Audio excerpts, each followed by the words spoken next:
Assalamualaikum warahmatullahi wabarakatuh. Perkenalkan, nama saya Gasantika, Standbook 21814048, Program Studi Pendidikan Guru Pendidikan Anak Usia Dini, Universitas Muhammadiyah Kendari.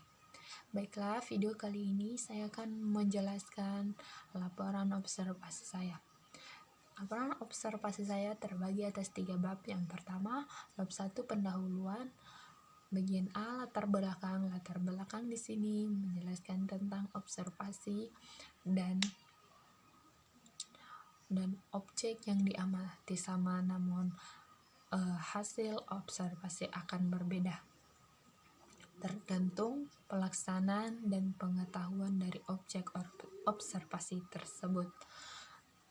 Yang bagian B, rumusan masalah. Rumusan masalah ini mengacu pada hasil pengamatan. Yang ketiga atau bagian C, tujuan observasi. Tujuan observasi ini mengacu pada observasi yang dilakukan. Bagian D, manfaat observasi. Manfaat observasi ini dapat dirasakan bagi peneliti atau mahasiswa, dan yang kedua bagi guru atau pihak satuan pendidikan yang terkait. Bagian E, ruang lingkup. Ruang lingkup di sini diarahkan kepada 7 standar. Bab 2. Bab 2 di sini pembahasan hasil pengamatan dan observasi. Bagian A, hasil pengamatan dan observasi 7 standar. Instrumen pengamatan standar nasional pendidikan. Satuan pendidikan yang saya observasi, PAUD atau TK Kuncup Serumba. Nama kepala sekolah Bu Omalia SSPD. Alamat Desa Langgea. Adapun 7 standar yaitu: yang pertama, standar kompetensi peserta didik. Dengan unsur yang saya amati, memiliki dokumen pencapaian perkembangan anak atas 6 aspek perkembangan lingkup perkembangan anak. Yang kedua, memiliki dokumen memiliki pencapaian perkembangan anak berdasarkan kelompok usia. Yang ketiga, memiliki pencapaian perkembangan anak yang didokumentasi. Selanjutnya yang kedua, standar isi. Unsur yang diamati, memiliki kurikulum operasional yang mencakup 6 aspek perkembangan. Yang kedua, aspek lingkup perkembangan yang dilaksanakan. Yang ketiga, memiliki kurikulum operasional yang mengacu pada standar kurikulum.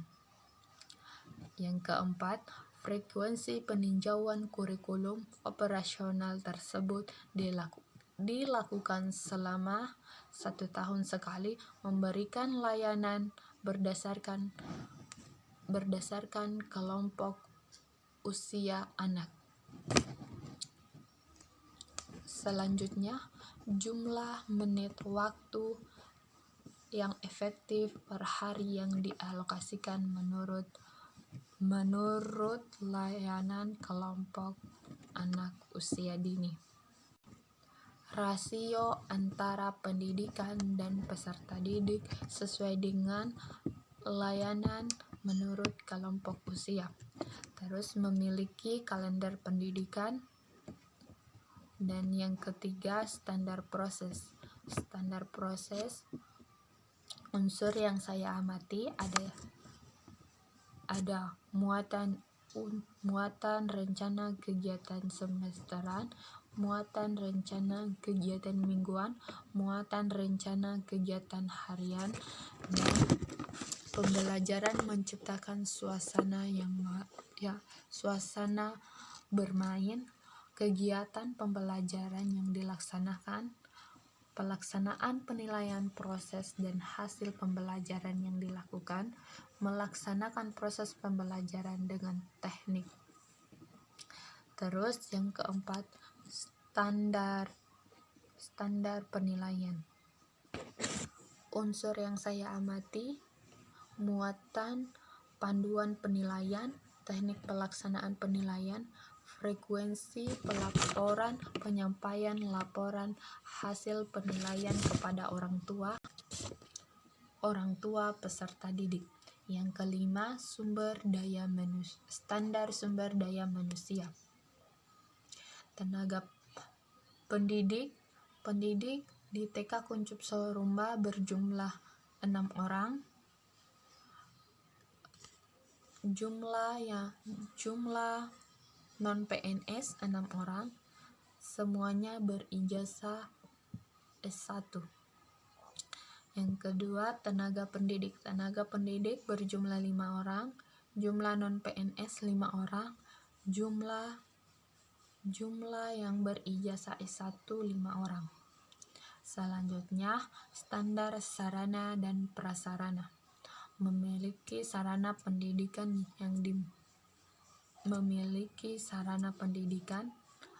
sarana pembelajaran yang dimiliki, luas tanah yang dimiliki, memiliki jenis gedung dan macam ruangan, status kepemilikan, memiliki sarana instalasi.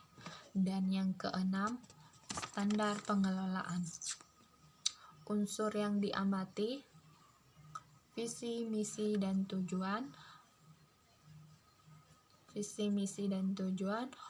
penyusunan rekaman kegiatan tahunan, mensosialisasikan visi, misi, dan tujuan, memiliki buku panduan, buku administrasi yang dimiliki, sistem informasi manajemen yang dimiliki siswa TK Kuncup Sorumba. Bagian B, hasil pengamatan kultur PAUD, yaitu pertama 3S, kegiatan 3S, senyum, sapa, salam. Hal ini senantiasa dilakukan. Yang kedua, pengkondisian awal belajar. Yang ketiga, upacara bendera. Upacara bendera saat ini tidak dilakukan lagi karena pandemi, dan kegiatan proses belajar dilakukan belajar dari rumah. Yang ketiga, penggunaan seragam sekolah. Penggunaan seragam sekolah tidak lagi diwajibkan, namun tetap memakai pakaian bebas rapi. Yang keempat, anjuran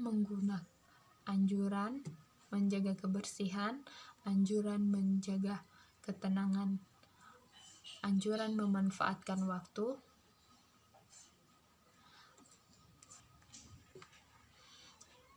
menciptakan suasana yang menyenangkan dan nyaman untuk belajar. Suasana sekolah yang menyenangkan. Bagian C, hasil pengamatan, struktur organisasi dan tata kerja. Yang pertama, ada bagan struktur organisasi. Yang kedua, ada deskripsi tugas untuk masing-masing komponen organisasi. Dan bagian D, hasil pengamatan, visi dan misi. Yang pertama, ada visi dan misi. Yang kedua, ada pemaparan visi dan misi di beberapa tempat.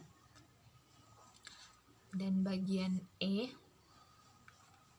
hasil pengamatan kurikulum dan ekstrakurikulum. Yang pertama, ada kegiatan kurikulum dan ekstrakurikulum. Yang kedua, ada jadwal kegiatan kurikulum dan ekstrakurikuler. Yang ketiga, adanya pembinaan kurikuler dan ekstrakurikuler. Yang keempat, setiap guru menjadi pembina ekstrakurikuler dan kurikuler.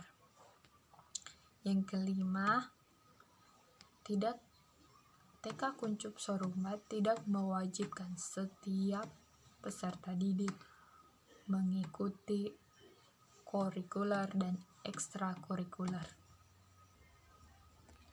Bab 3, penutup. Bagian A, kesimpulan.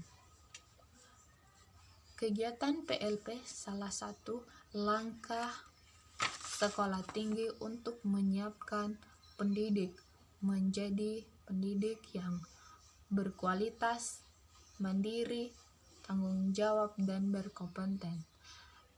Dengan adanya PLP, calon pendidik diharapkan mendapatkan pengalaman yang berharga dan menjunjung tinggi